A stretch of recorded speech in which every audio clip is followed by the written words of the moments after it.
The ship was quiet. It was always quiet out here at the edge of mapped space, where the stars thinned out and the dark between them felt thicker than usual.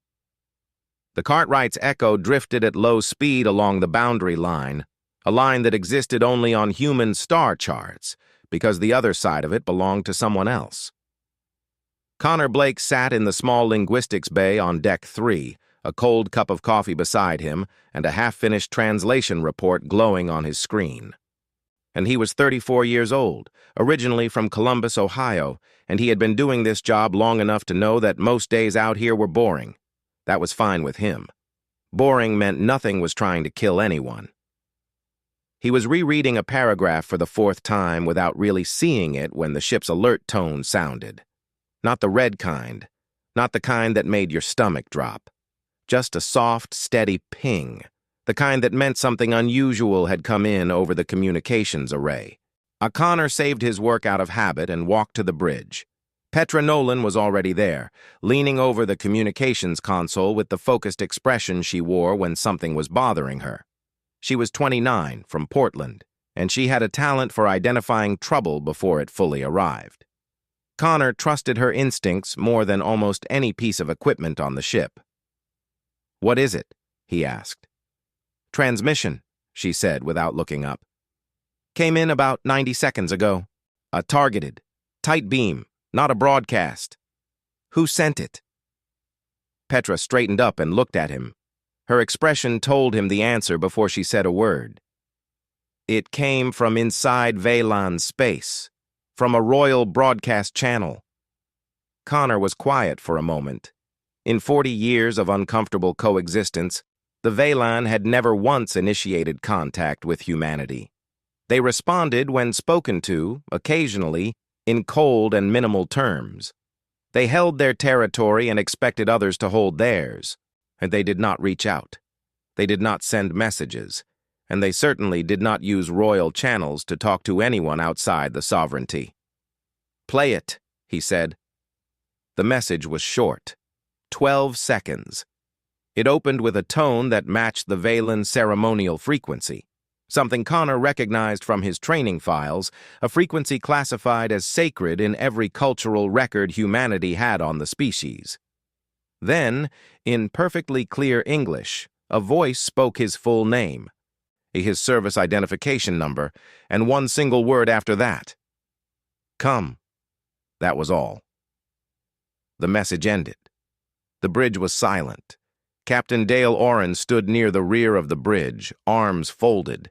He was older, a veteran of 3 deep space tours, and he had the particular stillness of someone who had seen enough surprises to stop showing them on his face. He looked at Connor for a long moment. "Your name," he said. "Your number. How do they have that?" "I don't know," Connor said honestly. "Could be a fake," Petra said. "Could be someone trying to provoke an incident. Use a royal signal, drag us across the line, make it look like we crossed voluntarily." "It could be," Connor agreed. "But the frequency encoding is real. I'd need a full lab to fake that." Petra pressed her lips together. She was not happy with that answer. Captain Oren looked at the star map on the main screen.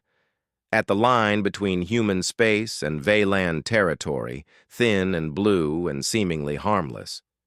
"We can't ignore it," he said quietly. "If it's genuine and we don't respond, that's a diplomatic incident all on its own." He looked at Connor. "And if it's not genuine, sending one man in a shuttle is a smaller risk than crossing the line as a crew." Connor had already known, somewhere in the back of his mind, what was coming next. He nodded before the captain finished speaking. "I'll go," he said. Petra turned to look at him with an expression that contained approximately 7 different objections, all arriving at the same time. "You'll go," she repeated. "Someone has to. Someone with backup. Someone with a tactical team. Someone with, at minimum, a plan." "I'll make one on the way." Petra stared at him. "That is not a plan, Connor. That is a hope dressed up in a jacket." He smiled at her, which did not help. But he was already thinking about the message. about the clean pronunciation of his name, about the fact that someone on the other side of that line had known exactly who he was and had chosen him specifically. That meant something. He didn't know what yet, but he intended to find out. The preparation took 3 hours. A single short-range shuttle was prepped and stocked with 2 days of supplies, a full communications kit, and a translation rig that Connor could wear as a small earpiece.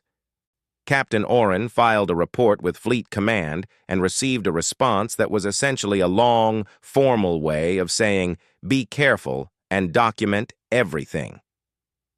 Petra walked Connor down to the shuttle bay. She was quiet in the particular way she got when she was worried and had decided that saying so would not accomplish anything useful.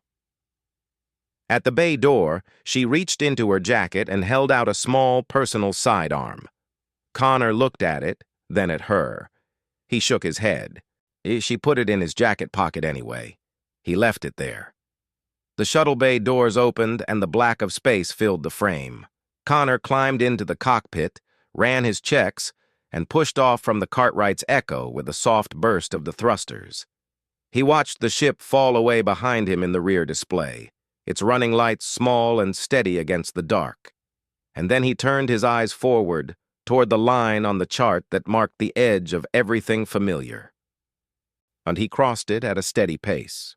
For 11 minutes, nothing happened.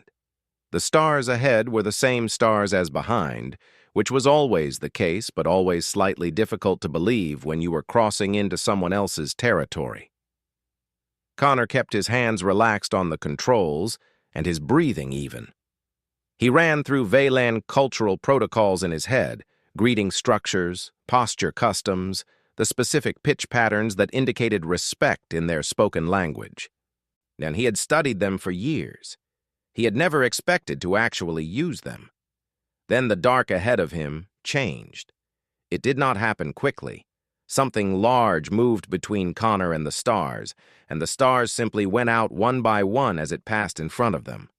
A shape assembled itself out of the darkness, enormous, angular, made of material so dark it was almost invisible except where faint blue light traced the lines of its hull. It was a ship. It was the largest thing Connor had ever seen in space, and he had seen quite a lot. A tractor lock closed around his shuttle like a quiet hand.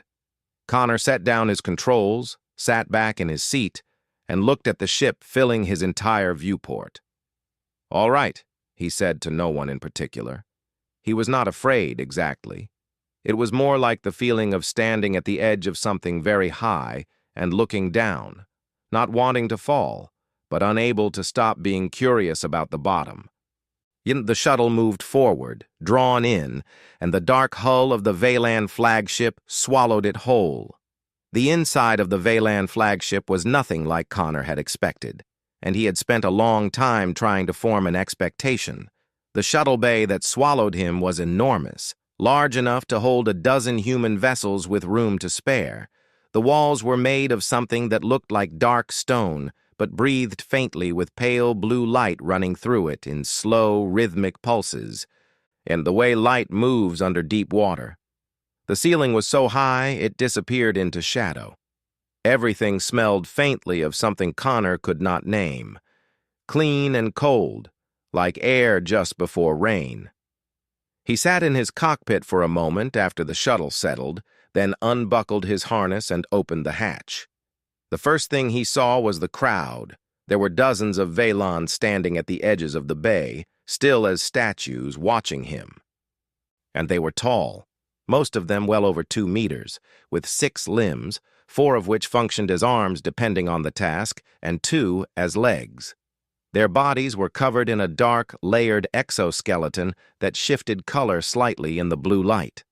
Their faces had no visible mouths when closed, and 4 eyes arranged in a wide arc across their upper head, 2 primary and 2 smaller secondary ones set lower. The secondary eyes, Connor noticed, were all pointed at him.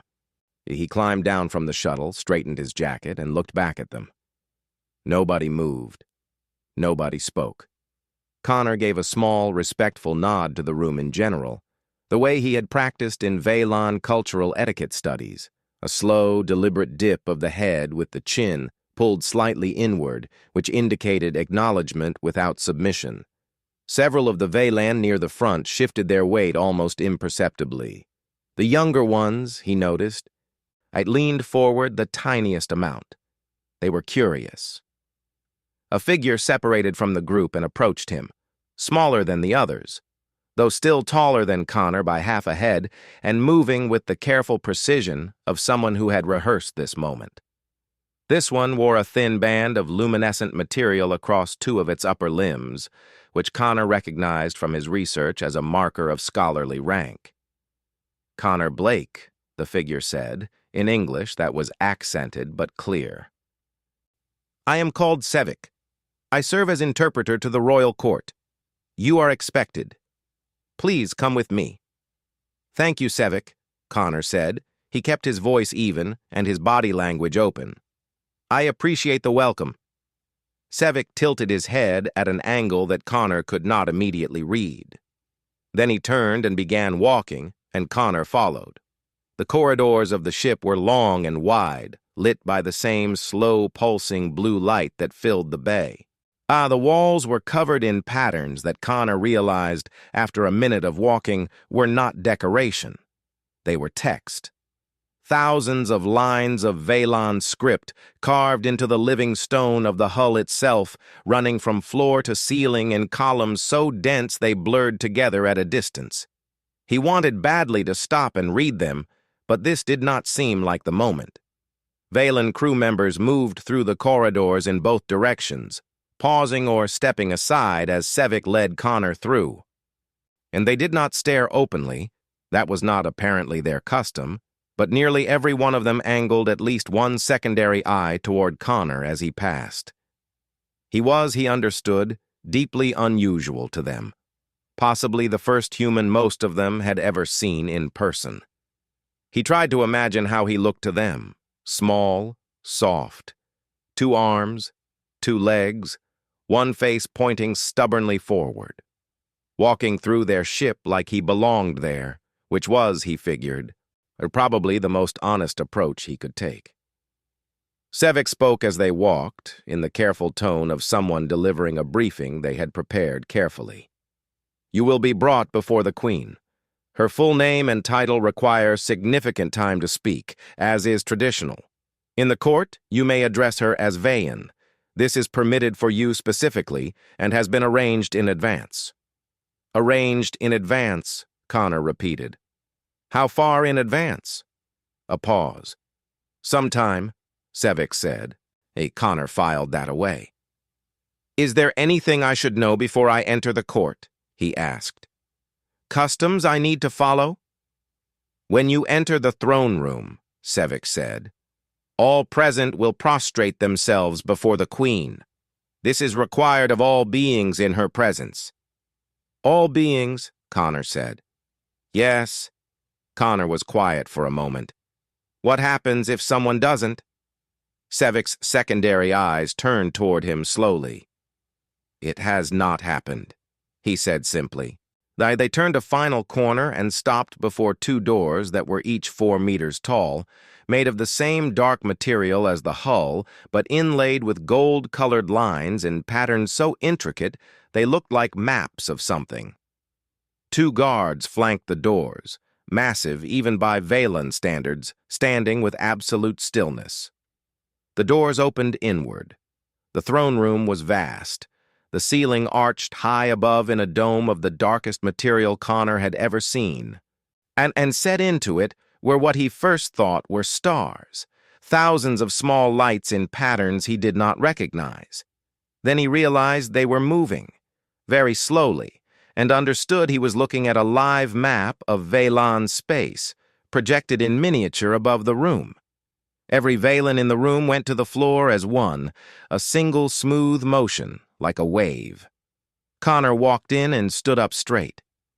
At the far end of the room, on a structure that was less a throne and more a raised platform of layered stone, sat the Queen.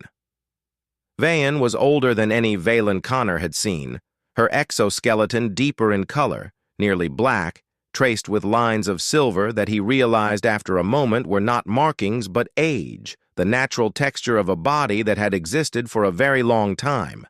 She was larger than the others and completely still, and the stillness had weight to it. The air in the room felt different near her, the way the air changes near something very powerful or very old. She looked at Connor. Connor looked back at her. The silence in the room was total. Every Valen on the floor held their position. Connor could feel the tension of the moment pressing on him from all sides, the wrongness of one small human standing upright in a room full of prostrated beings before an alien queen who had the power to end the conversation in any number of unpleasant ways. He held the nod. Slow, deliberate. My chin slightly in. Respectful, not submissive. The silence stretched, and then Vayan made a sound. It started low and built, a deep, resonant, multi-layered sound that seemed to come from somewhere inside her chest and roll outward through the room like a wave. Connor felt it more than heard it, a vibration in his ribs, his throat, the back of his teeth.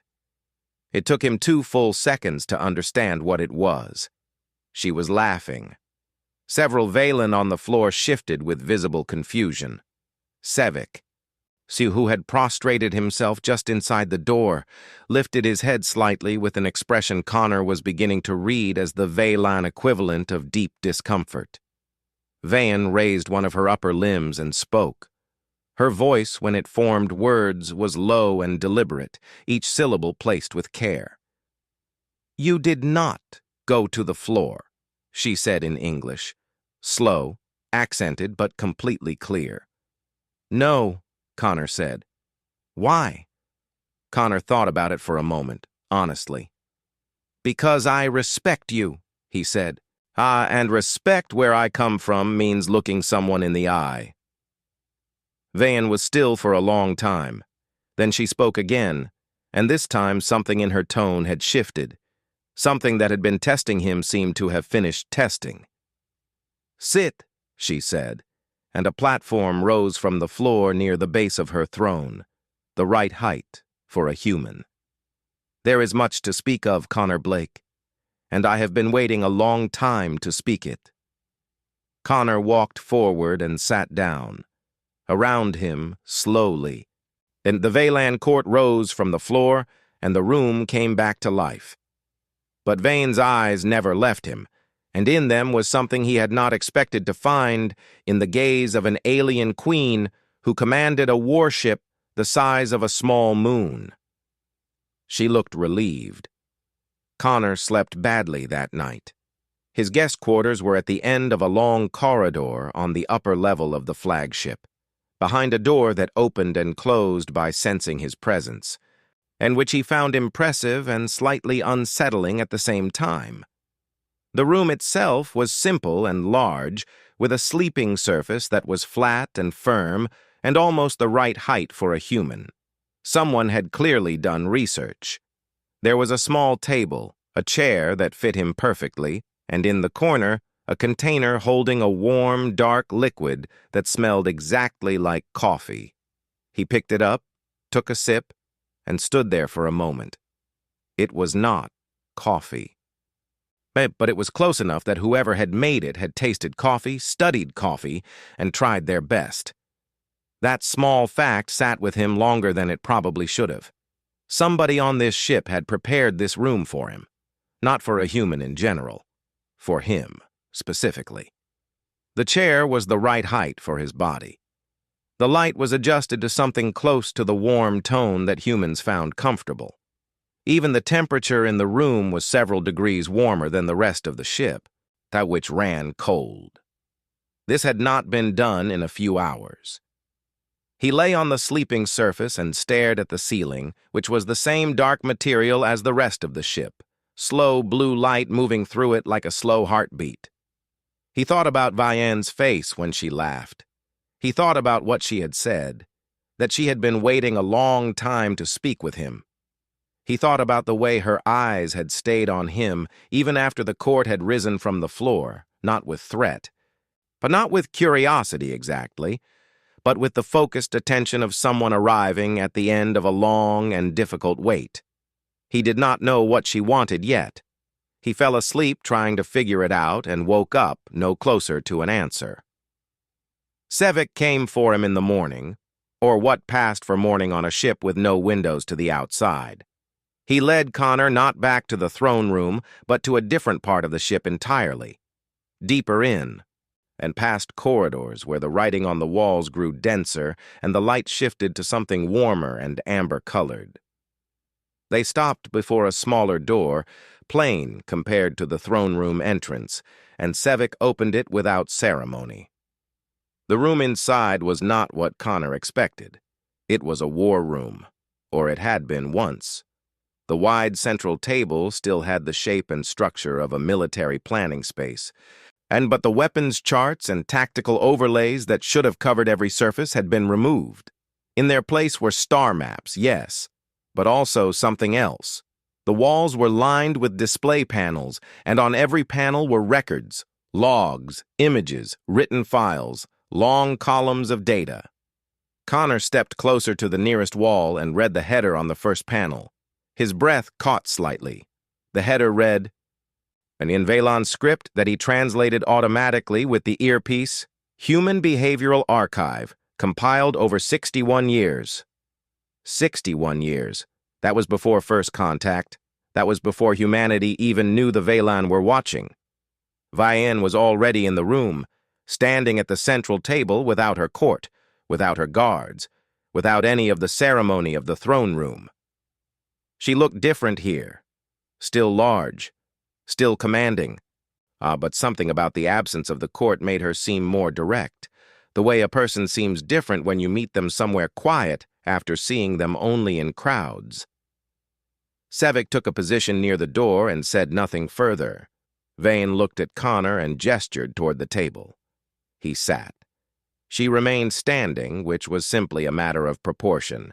The chairs in the room were not made for her. I want to show you something, she said. A screen above the table came to life. It showed a recording, old footage with the slightly grainy quality of a long-range capture taken from a great distance. Connor watched it without speaking. The recording showed a battle. In the dark of space, two fleets were engaged, one Valon, one belonging to a species Connor recognized from old files as the Durek, aggressive and territorial, known for hitting hard and fast. And the two fleets were locked in the kind of engagement where both sides were taking damage and neither was willing to stop first. Then a third ship entered the frame. It was small, a human freighter, old model, clearly not a military vessel. It came in from the edge of the frame at full speed, placed itself directly between the two fleets, and began broadcasting. Connor could see the communication signals pouring off it in every direction on the recording's data overlay, every frequency, every channel, everything open at once. The firing slowed. Then it stopped. The freighter stayed between the two fleets for 47 minutes, according to the timestamp. When it finally moved away, both fleets had withdrawn. The battle was over. Vian stopped the recording. That crew had no authority, she said. No military rank, no instructions from your government, no weapons that could have affected either fleet. She looked at Connor steadily. They had no reason to survive that moment. Every calculation said they would die, and yet they flew between two armies and told both sides to stop. Connor watched the frozen frame on the screen, the small freighter, alone in the space between two warships that could have destroyed it without noticing. Did it work because both sides were surprised? He asked. In part, Vayan said. But our analysts studied that event for years. The Durek stopped firing not because they were outmatched. They stopped because they could not calculate what the freighter would do next. The behavior was outside every known pattern. She moved to the other side of the table and looked at him directly. Every species we have encountered, she said slowly, when they face something greater than themselves, they calculate. They measure the danger. They measure their own strength, and they make a rational decision. Fight if they can win, Retreat if they cannot. She paused. Your kind does not do this. You do something else. I have watched it for 60 years and I still do not have a complete explanation, so I am going to ask you directly. Connor met her gaze. Go ahead. Why? She said simply. Why does your species act against its own survival calculations? Why do you fly between two armies with no weapons? Why do you keep going when the numbers say stop? Why do you do things that cannot be predicted? The room was quiet. Sevik near the door had gone very still. Connor thought about it honestly for a moment. Not the diplomatic answer, the real one. Because we don't really believe something is impossible, he said. We see a problem that looks too big and we think, not yet. We just haven't figured it out yet. We're bad at accepting limits. Some people would call that a flaw. I do not call it a flaw, Vayan said. She turned to the wall and brought up a new set of files. And Connor leaned forward without meaning to, because what filled the screen was not a star map or a battle record. It was a threat projection, a very large one. The shape of the advancing force on the map was unlike anything Connor had seen before.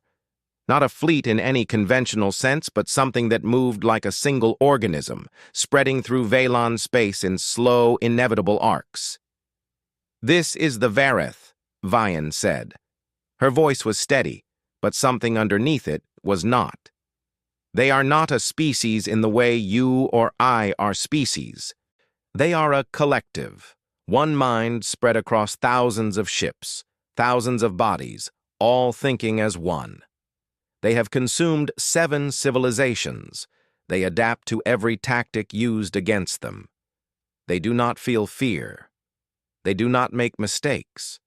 They calculate everything, and their calculations are never wrong. Connor stared at the map. The Vareth formation was enormous. We have run every simulation, Vayan continued. Every strategy, every possible combination of our forces and our allies. In every model, we lose. Not because we are weak, because we are predictable. We are rational, and the Vareth's collective mind processes rational behavior faster than we can produce it. She looked at him.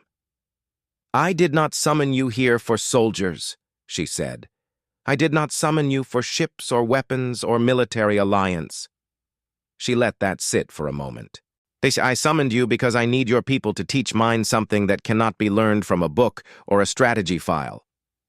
Connor had a feeling he knew what was coming, but he waited. I need you to teach them how to be irrational, Vayan said. How to act without complete information. How to do the thing that cannot be predicted. How to fly between two armies with no weapons and make both sides stop firing. She held his gaze. I need you to teach my people what hope looks like when it has no logical reason to exist. Connor sat back in his chair. The war room was silent around them. The Vareth formation glowed on the screen, slow and patient and enormous. You summoned me, Connor said finally, because I didn't bow. I summoned you, Vayan said, because you walked into this ship alone, with no weapons, no backup, and no plan. And you were not afraid. You were curious. She tilted her great head. Oh, that is exactly what we need. Connor looked at the screen for a long time. Then he looked back at her. I'm going to need to make some calls, he said. The call to Petra did not go well at first. Connor sat in his guest quarters with the communications kit open on the table, the warm, not quite coffee in his hand, and explained everything as clearly and calmly as he could. He told her about the war room, about the 61 years of human observation files on the walls, and about the Vareth and the simulations, and the fact that the Vaylan sovereignty, one of the most powerful civilizations in known space, had run every possible strategy against an incoming threat and lost every single time. And then he told her what Vayan had asked for. There was a silence on the other end of the channel that lasted so long, Connor checked the connection twice. She wants us, Petra said finally, in a very flat voice, to teach her people how to wing it. Essentially, yes. Another silence. Connor, I want you to understand that I mean this seriously and not as a joke. Are you certain you were not given something in that coffee? It wasn't really coffee. That is not reassuring. But Petra was already moving by the time the call ended because that was who she was. She flagged the conversation to Captain Oren, filed an urgent request up the chain of command, and began making a list of names. Connor had told her what kind of people he needed. Not generals, not diplomats, not anyone who would arrive with a prepared strategy document and a formal presentation. He needed people who thought sideways, people who had spent their lives solving problems that had no clean solution. It took 11 days for the first two to arrive. Lena Cross came first. She was 38 years old, from Atlanta, and she had spent the last decade as a behavioral psychologist working with military crisis units. The kind of units called in when a situation had already gone wrong and someone needed to think clearly anyway. She was quiet in a way that was not shy but deliberate, as though she had long ago decided that most words were unnecessary and only used the ones that were. She stepped off the transport shuttle into the Veylan flagship's bay. I looked slowly around at the enormous dark walls and the watching alien faces and said, "Interesting acoustics," and nothing else. Owen Farrell came 2 days later. He was 45, from a small town in New Mexico, and he had spent 20 years as a wildfire incident commander, the person responsible for directing teams against fires that moved faster than plans, that changed direction without warning, that did not care about strategy or preparation. He was broad-shouldered, unhurried, and had the particular calm of someone who had stood in front of walls of fire often enough that most other things no longer seemed especially frightening.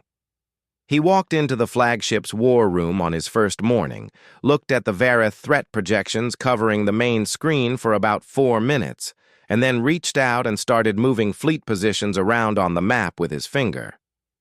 Every Veylan in the room went very still. "You're trying to hold a line," Owen said, not to anyone in particular. "You can't hold a line against something that moves like this. You don't hold a fire line when the wind changes. You redirect. You pull back here, create a gap, and let it move into space you've already emptied." He tapped 3 points on the map. "Then you hit it from the sides while it's still moving forward." Nobody spoke for a moment. Then one of the Veylan commanders, a senior officer named Vial, young for her rank, and with a sharp and restless quality that Connor had noticed from the first day, stepped forward and looked at the map. She studied the new positions Owen had drawn with his finger. She said something in Veylan that Sevik translated quietly into Connor's earpiece.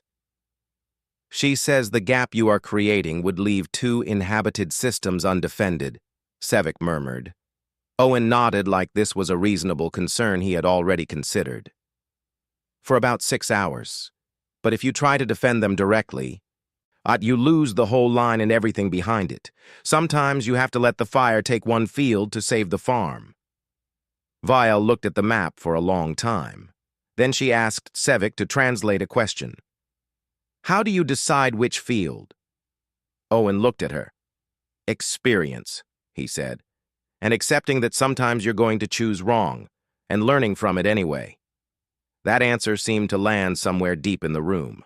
The Veylan commanders exchanged looks that Connor was getting better at reading, not quite understanding, but something close to the edge of it. Lena worked differently. She did not go to the war room at first. She asked Sevik to arrange a series of quiet meetings with individual Veylan officers, not the most senior ones, but the middle rank, the ones who actually executed orders in the field. She sat with them one at a time, with Sevik translating, and she asked them questions. Not tactical questions, personal ones.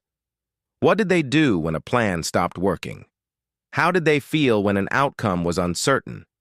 What was the last decision they made that they were not fully sure about? The answers, Sevik reported to Connor privately, were remarkably consistent. Every officer described uncertainty as a problem to be eliminated before acting. Every one of them said they did not move until the calculation was complete.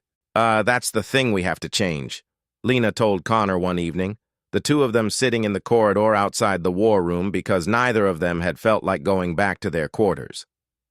"They treat incomplete information as a reason to wait. We treat it as a reason to move faster before things get worse." "Can you teach that?" Connor asked. "I can show them it's possible," she said. Whether they can actually do it under pressure, that's a different question." The days that followed were strange and, in their own way, remarkable. Owen ran what he called fire drills, scenarios where Valen tactical teams were given situations with missing information and a short window to act. The first few attempts were slow and unsatisfying. The teams waited for data that wasn't coming, debated options that the clock had already closed off, and arrived at decisions too late to matter.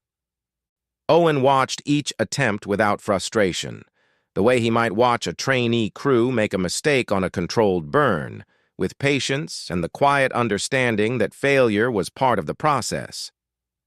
Lena introduced an idea to the officers she was working with that they initially found almost offensive, that a wrong decision made quickly was sometimes more valuable than a right decision made too late. That losing small taught you things that winning safely never could. She called it learning through failure. The Valen word Sevik found for it translated roughly as paying with experience, and once they had a word for it, it became slightly easier to accept. Connor spent most of his time with Vian. They met every morning in the war room, just the two of them and Sevik. Connor did not lecture. He talked about human history, human disasters, human moments where everything had gone wrong and someone had done something unexpected and turned it around. And he told her about a ship called Apollo 13, about a crew that had a disaster in deep space and fixed it with the materials already on board because giving up was simply not something they were willing to do. He told her about a naval battle where a fleet had been outmatched and outnumbered, and won because one commander made a decision that no rational mind would have predicted. Vayan listened to everything without moving, then her great eyes steady and attentive in the way of someone who had been waiting a long time for information they needed. Then the trouble started. It came from inside the ship, from the senior end of the Valen military hierarchy. The oldest commanders, the ones with the most rank and the longest records. They had watched the human team work for 2 weeks, and what they felt about it had quietly hardened into something cold and dangerous. And the idea that their queen had reached outside the sovereignty for help, had asked small, young, soft-bodied creatures from a civilization barely 80 years into space travel to come and teach them, was not something they could accept without anger. The confrontation happened in the war room on the 15th day. One of the senior commanders, a massive older officer whose exoskeleton was pale with age, walked into the middle of a session where Lena was working with a group of mid-rank officers. He stood at the edge of the group and spoke at length in Valen. Sevik, standing near Connor, translated in a low, careful voice.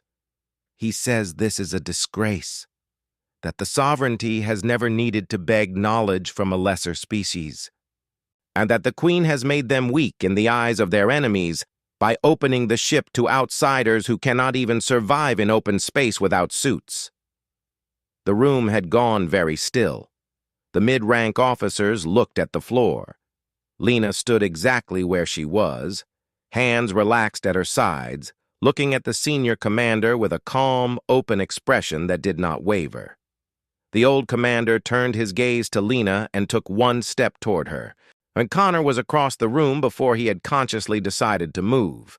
He stepped between Lena and the commander, looked straight up at the towering Valen, and held very still. He did not raise his voice. He did not reach for anything. He just stood there in the space between them and looked up. "You're not angry at us," Connor said quietly. "You're afraid. Yeah, and that's the right response. because you've correctly understood how serious this is." He held the old commander's gaze without blinking. "The Vareth won't stop. Not for your rank, not for your history, not for how long your civilization has stood. They'll come and they'll calculate and they'll adapt to everything you know how to do. The only reason to let us help is if you want to still be here when they arrive." The room was completely silent. The old commander stared at Connor for 10 seconds that felt much longer. Then, without another word, he turned and walked out. Nobody spoke for a moment. Then Vael, from her seat at the far end of the room, said something short in Velon. Sevik translated it quietly. She said, "It seems the small one does not go to the floor either." A sound moved through the room, low, uncertain, and then slowly warmer. It was, Connor realized, the Velon equivalent of a laugh. From the doorway, Vivian watched everything with still, steady eyes. She had been there the entire time. She had not stepped in. She had wanted to see what Connor would do, and now she knew. The alert came at the worst possible time, the way serious things usually do. Connor was asleep when the ship's alarm filled the corridors, not the slow, rhythmic pulse of the blue light, but something faster and sharper, a deep, resonant tone that he felt in his chest before he was fully awake. But he was on his feet and pulling on his jacket before his mind had finished catching up with his body. He had been on enough ships to know that sound meant something had already gone wrong. He ran. The war room was full when he arrived. Valan commanders packed around the central table, voices overlapping, the main screen alive with data that was updating faster than Connor could follow. Sevik found him at the door and pulled him to one side, speaking quickly and quietly. "The Vareth have crossed the outer boundary," Sevik said. "They arrived 40 minutes ago. They did not come from the direction the projections indicated. They dropped out of faster-than-light travel inside the first defensive line. 6 of our warships were destroyed in the opening exchange before our forces could respond." Connor looked at the main screen. The Vareth formation on the map was not moving the way a fleet moved. It spread and contracted and shifted in ways that looked almost biological, like something breathing. The Valan defensive positions that had been so carefully arranged over the past weeks were already partially broken, the neat lines disrupted by the speed and angle of the Vareth entry. "Where are Lena and Owen?" Connor asked. "The human woman is in the secondary command room. The older human man is standing at the back of this room." Connor looked and found Owen against the far wall, her arms folded, watching the screen with the same focused calm he brought to everything. Connor moved to him. "Tell me what you see," Connor said. Owen did not look away from the screen. "Same thing I always see when a fire comes in sideways," he said. "Everyone trying to hold the shape they planned instead of responding to the shape that's actually there." He pointed at 3 clusters of Valan ships on the map that were holding their positions in tight defensive formations. Those groups right there. They're waiting for an order, waiting for the calculation to finish. Meanwhile, the Vareth are already through the gap on the left side and curling around behind them." Connor moved to the table. He did not wait for permission. He pulled up the command interface and said to Sevik, Tell them the left flank is already lost.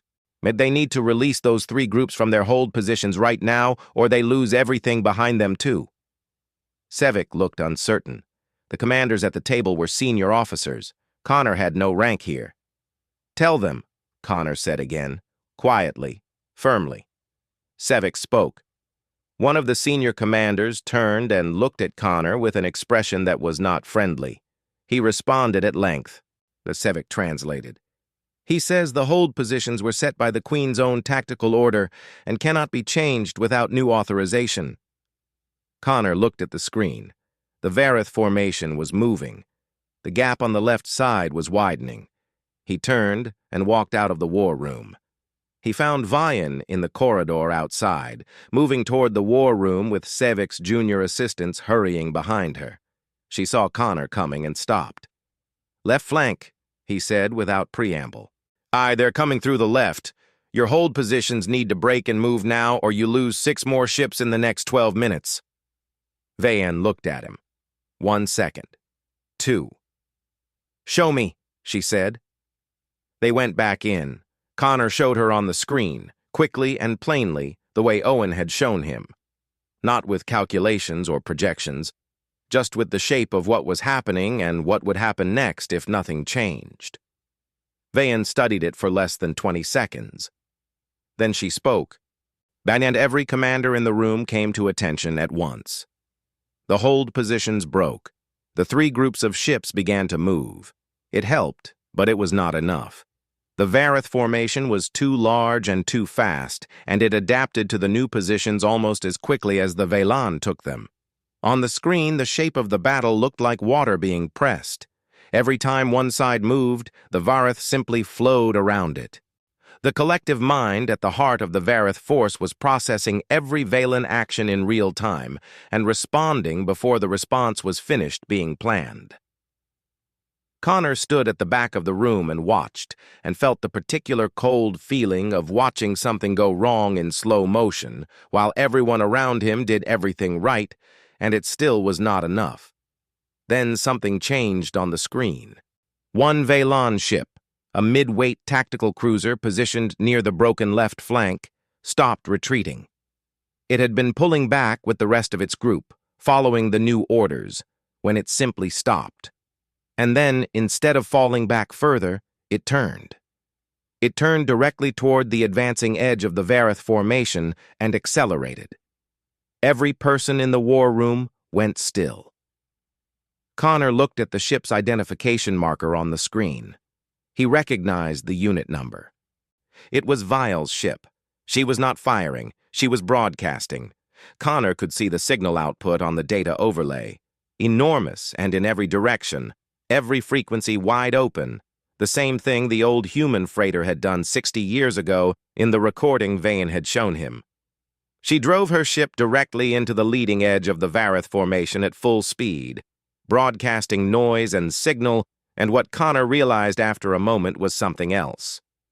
A specific transmission, and on a frequency used for communication between Vareth nodes, direct interference aimed at the connection between their ships. Owen had told her about that 3 days ago, in a session Connor had sat in on. A fire needs oxygen to connect from one place to another. If you break the connection even for a moment, you break the spread. She had asked 3 follow-up questions and said nothing more. She had been thinking about it ever since. The Vareth collective hesitated. Then it was a fraction of a second. A barely visible pause in the movement on the screen, a ripple in the vast breathing shape of the formation, there and gone almost before it could be registered. But in 60 years of documented Vareth engagements, in 7 civilizations' worth of battle records, the Vareth collective had never once hesitated. It had never encountered something it could not immediately calculate. It had never had reason to pause. It paused now. And in the war room, and something happened that Connor had not been sure could happen. The Velan commanders stopped waiting for orders. Not all of them, and not all at once, but 3 commanders moved at almost the same moment, pulling their ships out of prepared positions, breaking the defensive shapes they had held, doing things that were not in any tactical plan because there was no plan for this, no calculation that covered it. And one group drove hard into the right side of the formation, while the Vareth collective was still processing Vale's interference. Another group pulled back sharply and then reversed direction in a move that looked to Connor's eye almost exactly like something Owen had demonstrated on the map during one of the first training sessions. A backburn, pulling away to create space and then using the space. The Vareth collective adapted. It was fast. It was always fast. But it had to adapt twice now, then 3 times, because the Velan commanders were not following a pattern that could be predicted. They were improvising, each one responding to what they actually saw rather than what the plan said should be there. The battle lasted another 2 hours. It did not end cleanly. 3 more Velan ships were lost. The Vareth formation was not destroyed. It was too large, and too capable for that. But it pulled back. Slowly, and in the way of something that does not like what it is encountering, the vast breathing shape on the screen began to contract and withdraw, receding back toward the boundary it had crossed. The Vareth had never withdrawn before. In every engagement, in every civilization they had consumed, they had advanced until there was nothing left to advance against. They withdrew only when there was nothing left to withdraw from. They had never turned around and left a battle that was not yet finished. And the war room was quiet for a long moment after the formation crossed back out of the boundary zone. Nobody spoke. Then a sound started somewhere near the front of the room, low and resonant, building slowly, and more voices joined it until the room was full of the deep, multi-toned sound that Connor had first heard from Vane on the day he arrived. The sound that took him 2 seconds to understand. They were laughing, not with joy exactly, but with something that had no cleaner name, relief and disbelief, and the specific feeling of having done something that could not be done. Connor sat down on the floor because his legs had decided they were finished. Owen crouched down beside him, rested his arms on his knees, and looked at the screen where the last traces of the Vareth formation were fading from the display. "File did the freighter move," he said. "She did the freighter move," Connor agreed. Later, but when the war room had emptied and the ship had settled back into its quieter rhythms, Vane came to the shuttle bay where Connor was sitting on a cargo container with his datapad, watching the damage reports scroll past without really reading them. She came alone, no court and no ceremony, moving quietly through the empty bay in the way of someone who did not need an audience for every moment. She stood beside him for a while without speaking. And the bay was still, and the ship hummed around them with the low, steady sound of a very large thing at rest. "You did not teach us how to fight," she said finally. The English was slow and careful, each word placed exactly. "You taught us how to want to win." Connor looked up at her.